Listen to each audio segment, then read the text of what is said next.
오늘 주시는 하나님의 말씀은 사도행전 22장 6절에서 9절 말씀입니다. 가는 중 다메섹에 가까이 갔을 때 오정쯤 되어 후련히 하늘로부터 큰 빛이 나를 둘러 비치매 내가 땅에 엎드려져 들으니 소리 있어 이르되 사울아 사울아 네가 왜 나를 박해하느냐 하시거늘 내가 대답하되 주님 누구시니까 하니 이르시되 나는 내가 박해하는 나사렛 예수라 하시더라. 나와 함께 있는 사람들이 빛은 보면서도 나에게 말씀하시는 이의 소리는 듣지 못하더라. 아멘. 할렐루야. 여러분 한 주간 평안하셨나요? 특별히 이 자리에 예배 나오시고 오늘 이 자리 가운데 하나님을 높여 예배하는 모든 사람들에게 하나님의 넘치는 은혜가 가득하길 소망합니다. 사람은요, 누구나 특별한 일을 경험하게 되면 자주 그 일에 대해서 얘기하게 됩니다. 특별한 일이 일어났던 그날, 잊을 수 없는 기억들, 특별한 사람을 만난 순간, 그리고 영화 같은 장면을 목격했을 때 그런 일은 되게 오래 기억이 남고 자연스럽게 그 일에 대해서 얘기하게 됩니다. 저도 미국 유학 당시에 이 영화 같은 장면을 목격한 적이 있습니다. 바로 이웃집에 이 경찰 4명이 들이닥치는 사건이었어요. 그때는 그것이 너무나 신기해서 한동안은 그 얘기를 입에 달고 살았었습니다. 살다 보면 인생에 있어서 이렇게 특별한 경험을 할 때가 있습니다. 때로는 이러한 경험이 특별한 사람, 어떤 만남을 통해서 일어나기도 하죠. 여러분 세계 최고 축구 선수 누군지 아십니까? 많은 훌륭한 선수들이 있지만 우리가 단연코 리오넬 메시라고 얘기할 수 있습니다. 그의 인생도요, 그러한 만남을 통해서 인생이 완전히 뒤바뀌는 경험을 하게 됩니다. 그가 나이가 어릴 적에 그는 성장 호르몬 장애가 있다는 판정을 받았습니다. 그는 천부적인 재능이 있었지만 이러한 장애, 키가 작고 왜소했고 이러한 장애가 있었기 때문에 어떤 팀도 그 메시를 받아들이지 않았어요. 그런데 스페인의 최고 명문 구단이죠. FC 바르셀로나, 그 팀의 어떤 스카우터가 이러한 메시를 보게 됩니다. 그리고 그의 재능을 알아본 그는요, 급한 대로 이 티슈에 볼펜으로 계약서를 작성을 했습니다. 그 치료비와 그런 걸 다 대준다고요. 여러분 그러한 사진이 아직도 회자되고 있습니다. 그 만남 하나가 메시의 인생도 바뀌었을 뿐더러 아니라 세계 축구의 흐름까지도 바꾸는 그러한 만남이 되었습니다. 이 한 사람을 만났을 뿐인데 그의 모든 인생이 그리고 역사가 바뀌는 일을 볼 수 있습니다. 이러한 특별한 만남은 삶의 전환점이 됩니다. 그리고 그 만남, 그 경험은 쉽게 잊혀지지 않습니다. 왜냐하면 그때 우리는 단순한 어떤 사건을 겪은 것뿐만 아니라 내 존재, 내 삶이 완전히 뒤바뀌는 그런 만남을 경험했기 때문입니다. 오늘 본문에 나오는 이 사도 바울도요, 마찬가지였어요. 오늘 그런 날을 맞이하고 있습니다. 예수님을 처음 만난 날, 다메섹 도상에서의 그 만남은요, 그의 인생의 궤도를 완전히 180도 뒤바뀌는 여러분 그러한 만남을 경험하게 됐습니다. 빛 가운데 그를 부릅니다. 예수님의 음성이 들립니다. 그런데 그 음성이 이러했어요. 사울아 사울아 네가 왜 나를 박해하느냐. 사울은요, 바울의 예전 이름, 예수님 만나기 전 이름이 사울입니다. 사울은요, 예수를 핍박하던 자였어요. 예수를 믿고 따르는 사람들을 박해하던 자였습니다. 그런 예수님, 그런 바울에게 오늘 예수님께서 찾아오셔서 말씀하신 겁니다. 여러분 그 예수님의 음성 하나에 땅에 엎드려 절하고 앞이 보이지 않고 눈이 멀게 되었습니다. 이 사울이 가지고 있던, 붙잡고 있던 모든 가치관이 흔들리는 그리고 무너지는 때였어요.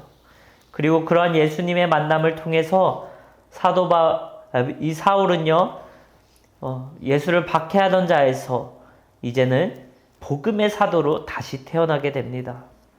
이러한 특별한 만남은요, 사도행전에서 3번 나옵니다. 9장, 22장, 26장 이렇게 3번이나 나오는데 이 3번이 나온 이유는 무엇입니까? 이 만남이 너무나 중요했다는 얘기예요. 그런데 여러분, 이 사도 바울이 복음을 전할 때 이러한 얘기를 했는데 3번만 했겠습니까? 아마 평생 반복해서 이 얘기를 했기 때문에 3번이나 이 성경에 기록된 줄 믿습니다. 왜 그렇겠습니까? 그 만남은요, 너무나 특별했고 그의 인생의 모든 것을 바꿨고 그것이 그의 간증이자 사명이었기 때문입니다. 특별히 저와 여러분들도요, 이런 바울처럼 이러한 하나님의 만남, 예수님의 만남을 우리의 간증이고 되고 사명이 되길 축복합니다. 이 바울은 위기의 순간에도 예수님을 전했습니다. 오늘 본문을 보면요, 이 앞구절부터 보면요, 바울은 유대 지도자들 앞에서 신문을 받고 있습니다. 그가 재판을 받고 있어요. 그때 당시엔 예수를 믿는 사람들은요, 이렇게 재판하고 신문하고 박해하던 때였습니다. 이제 바울이 복음을 전하는 사도가 되자 유대인들이 그를 박해하고 그를 신문하고 있는 겁니다. 이제 그 재판으로 인해서 바울의 죄가 확정되면요, 돌에 맞아 죽을 수도 있는 아주 절체절명의 상황이 오늘 본문입니다. 이 바울의 눈앞에 펼쳐진 것이 무엇입니까? 그 현실은요, 억울함과 공포와 두려움이었을 거예요. 내가 당장 말을 잘못하면 죽을지도 모르는 상황, 얼마나 두렵고 떨렸겠습니까? 그러나 바울은요, 이 순간을 자기 자신을 방어하는, 변론하는 기회로 삼지 않았습니다. 오히려 이 순간 복음을 전할 기회로 삼고 그는 오늘 이렇게 얘기합니다. 나는 유대인이고 로마 시민이고 가말리알에게 배운 자며 예수를 믿는 자들을 박해하던 사람이었습니다. 그러나 내가 다메섹 도상에서 예수를 만났고 그 만남으로 인해 내 인생은 완전히 뒤바뀌었습니다.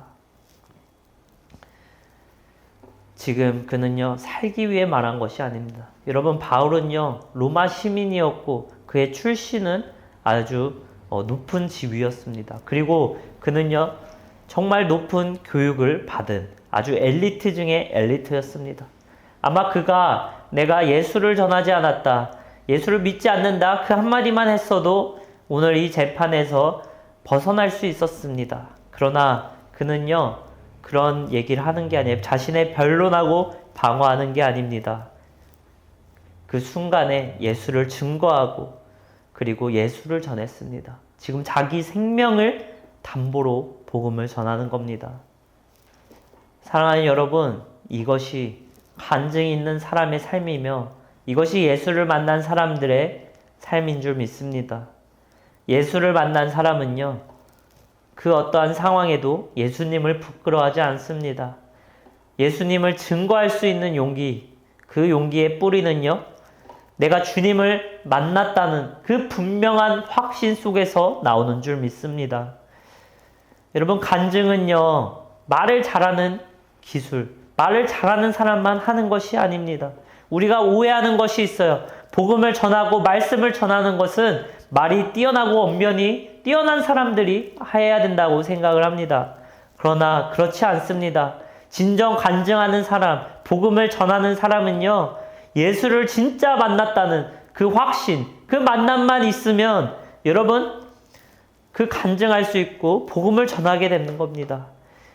예수를 내가 만나서 내 인생이 이렇게 바뀌었어. 여러분, 그 말이 간증이요, 곧 복음인 줄 믿습니다. 우리는 때로는 이렇게 생각합니다. 내가 뭘 아는 게 있다고 간증을 해. 내가 신앙도 부족하고 삶도 아직 정돈되지 않았는데 내 삶이 어느 정도 정돈되고 안정화되고 내가 더욱더 예수님에 대한 성경적인 지식도 탄탄할 때 그때 복음을 전해야지. 이렇게 생각하시는 분들이 많이 있습니다. 그러나 여러분, 바울을 보시기 바랍니다. 여러분, 누구보다도 부끄러웠던 과거를 가지고 있던 사람이 바울입니다. 그런데 바울은요, 자신의 과거를 부끄러워하지 아니었어요. 오히려 그 과거가 예수님을 만나는 기회가 되었고, 그리고 예수를 만나서 내가 변화되었다는 증거가 되었습니다.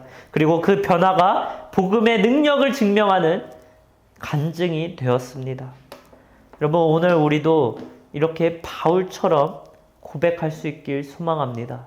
내가 지금 너무나 어렵고 고통스럽고 힘들어도 이것이 예수를 만나는 기회며, 내가 그 예수님의 만남을 통해서 내 인생이 바뀌고 내 삶 가운데 축복이 넘쳐나고 정말 예수님께 쓰임받는 자로서 이렇게 바울처럼 간증하고 고백하길 간절히 소망합니다. 오늘 본문을 보면요, 이 바울과 그저 옆에 있던 사람들의 차이가 있습니다. 오늘 본문 구절을 함께 보시길 바랍니다. 함께 읽겠습니다. 나와 함께 있는 사람들이 빛은 보면서도 나에게 말씀하시는 이의 소리는 듣지 못하더라. 아멘. 바울과 함께 있던 사람들은요, 빛을 보았어요. 그런데 예수님의 음성은 듣지 못했다고 합니다. 그런데 사도행전 9장에는 이렇게 나옵니다. 소리는 들었으나 아무도 보지 못했다 얘기합니다. 오늘 본문과는 조금은 내용이 다릅니다. 언뜻 보면 서로 모순처럼 되어 보지만 우리가 원어적 표현을 보면요, 공통된 것이 있습니다. 이 원어적으로 보면요, 어떠한 존재를 알지 못했다, 예수님을 알지 못했다라는 뜻을 가지고 있어요. 즉, 옆에 있던 사람들은 현상은 보았지만 그 안에 계신 예수님을 알지 못했다는 겁니다. 여러분, 이러한 현상은요, 오늘날에도 마찬가지입니다. 예수님은요, 우리 모두에게 나타나십니다. 우리 모두에게 찾아오십니다. 그러나 오늘 바울처럼요, 예수님을 만나는 사람이 될 수도 있지만 그 옆에 사람들처럼 현상은 보지만, 그러한 어떠한 행하심을 보지만 영적인 눈이 닫혀서 예수님을 못 알아볼 수도 있습니다. 우리가 교회를 오래 다녀도, 수많은 설교를 듣고 내가 찬양을 열심히 불러도 예수님을 만나지 못할 수 있다는 것입니다. 내가 아무리 기도를 해도요, 내가 형식적으로 습관적으로 신앙생활을 한다면 그것은 예수님을 만나지 못하고 그저 옆에 있는 사람과 같다는 것입니다. 여러분, 신앙의 핵심은요, 지식이나 어떠한 습관이나 형식을 갖추는 게 아닙니다. 주님과의 인격적인 만남, 그것이 신앙의 핵심인 줄 믿습니다. 예수님을 인격적으로 만나는 사람은요, 그저 옆에서 있던 사람과 분명하게 다릅니다. 이 믿음은요, 주님을 아는 것이 아니라 주님을 만나는 것에서 시작됩니다. 오늘 바울은요, 주님을 안 것이 아니라 그 이상 주님을 만났기 때문에 그분의 사랑을 알게 되고 그분의 은혜를 알게 되고, 그리고 그 은혜를 주님의 사랑으로 베풀 수 있는 겁니다. 여러분, 우리가 정말 크리스찬이라면, 주님을 만난 자라면요, 이러한 사명을 가지고 있어요. 내가 주님께 받은 은혜가 얼마나 큰데 죄인이었던 나를 구원하여 주시고 나를 주님의 제자로 삼아 주셨는데 어떻게 그 은혜를 베풀지 않겠습니까? 여러분, 믿음은요, 행함입니다. 여러분, 내가 정말 예수를 믿고 따를 때, 예수님의 만남이 분명하고 확신에 찰 때 우리는 복음을 전하게 되고 사랑을 나누게 되는 줄 믿습니다. 여러분, 예수님은요, 그저 지나가는 사람이 아닙니다. 우리를 찾아오시고 우리 앞에 서 계시는 분입니다. 언제나 우리의 곁에서 머물러 계시는 분이신 줄 믿습니다. 특별히 우리의 영적인 마음과 눈이 띄어지길 바랍니다. 그러한 예수님을 우리가 보게 되길 바랍니다. 그럴 때 예수님을 만나게 되고 그 만남을 통해서 우리의 인생이 완전히 180도 뒤바뀌는 그러한 축복이 임하길 간절히 소망합니다. 오늘 본문을 보면요, 이 바울의 회심, 이 만남은요, 너무나 극적이고 그리고 기적처럼 보입니다. 하늘에 빛이 비추고 땅에 엎드려지고 눈이 멀었다가 다시 보이고 예수님의 음성을 들리는 경험. 여러분, 이것은 많은 사람들이 원하는 그러한 특별한 경험일 수 있어요. 그런데 반대로 이러한 의심, 생각이 드시는 분도 있을 겁니다. 내가 정말 주님을 만나긴 한 걸까? 내가 어떠한 음성을 들은 적이 없는데, 어떠한 빛을 본 적이 없는데, 환상을 본 적이 없는데, 이러한 극적인 체험을 하지 않았는데 난 아직 주님을 만나지 못한 걸까? 많은 분들이 이러한 의심을 할 수 있습니다. 하지만 분명한 사실은요, 하나님은요 꼭 이러한 극적인 체험으로만 우리를 부르시지 않는다는 겁니다. 바울은요 예수님을 박해하던 자였어요. 핍박하던 자였습니다. 그를 깨트리기 위해서, 그가 회심하여 다시 예수님께 나오기 위해서는요 이렇게 강하고 극적인 체험을 해야 하기 때문에, 그래야 그를 깨트릴 수 있기 때문에 이러한 방식으로 하나님께서 부르신 겁니다. 여러분, 우리는요 예수를 박해하거나 우리가 그러한 자가 아니라 우리는 예수를 믿고 따르는 자입니다. 그렇기에 우리가 주님을 만나는 체험과 그 만남은요 이렇게 강할 필요가 없을 뿐더러 우리에게 더 부드럽고 은혜롭게 다가오는 줄 믿습니다. 내가 설교의 말씀을 듣고 마음이 뜨거워질 때, 찬양을 부를 때 내 마음에 심령이 울리고 내 눈물이 나고 기도하는 가운데 내 상한 영혼이 위로가 될 때, 특별히 너무나 힘들고 절박한 그 고난 속에서도 하나님의 말씀이 나를 붙잡아 주실 때, 여러분, 이 모든 것이 주님을 만나고 주님을 체험하는 것입니다. 그리고 이 체험이야말로 우리 삶을 바꾸는 간증의 씨앗인 줄 믿습니다. 여러분, 의심하지 말길 소망합니다. 예수님은요, 이 하나님은 다양한 방법으로 우리를 찾아오시고 우리를 만나주시는 줄 믿습니다. 말씀 가운데, 찬양 가운데, 기도 가운데 하나님의 넘치는 은혜가, 그리고 그 주님을 인격적으로 만나길 소망합니다. 이 모든 것이 여러분 우리의 간증의 씨앗이 되는 줄 믿습니다. 하나님은 지금도 우리에게 말씀하십니다. 내가 너와 함께 있다. 내가 네 눈물을 안다. 내가 지금 네 인생 가운데도 일하고 있다. 여러분, 하늘에서 불이 떨어져야만, 빛이 있거나 어떠한 극적인 체험만 하는 것으로 주님을 만나는 것이 아닙니다. 우리의 평범한 일상 속에서도요, 주님은 찾아오시는 줄 믿습니다. 여러분, 매일의 삶 속에서 그 일상 가운데서 찾아오시는 예수님을 만나길 소망합니다. 그럴 때 여러분들의 인생이 바뀌고 주님께 쓰임받고 사명자로서 나아가게 될 줄 믿습니다. 오늘 바울은 예수님을 만난 이후로 복음을 전하지 않고는 견딜 수 없는 사람이 되었어요. 그 가운데 고난도 많았습니다. 위협도 많았습니다. 그러나 그는 결단했습니다. 나는 이 복음을 말하지 않을 수 없다. 왜요? 나는 메시아를 만났기 때문입니다. 살아가다 보면요, 우리 인생 가운데 힘든 순간이 있죠. 견디기 어려운 고난이 있습니다. 그러나 그 고난은요, 주님을 만나기 가장 좋은 기회가 됩니다. 낙심과 눈물 속에서, 그 기도 속에서 하나님은 오늘도 말씀하시는 줄 믿습니다. 내가 여기 있다. 내가 너를 만지고 있다. 나를 만나거라. 내가 너의 인생을 바꾸고 나에게 쓰임받는 자로서, 복음의 사도로서 너를 들어쓰겠다. 사랑하는 여러분, 주님을 만나길 소망합니다. 그리고 간증이 생기길 소망합니다. 그리고 그 간증을 통해서 복음을 전하길 소망합니다. 예수님은요, 우리가 그렇게 복음의 사도로, 주님의 제자로 살아가길 원하십니다.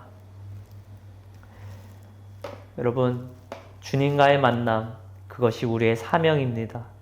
그 만남을 통해서 우리는 복음을 전하지 않는 자가 됩니다.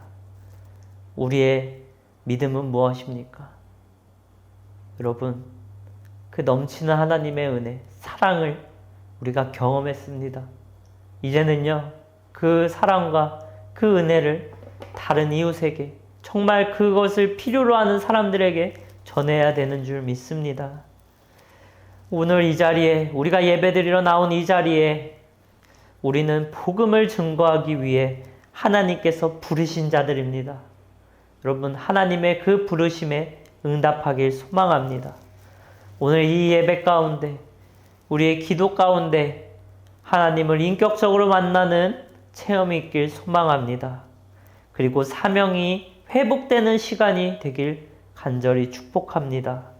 그리고 그 만남이, 그 시간이 여러분 삶 속에서 특별한 경험이 되며 간증이 되고 복음을 전하게 되는 사명으로 나가길 간절히 축복합니다.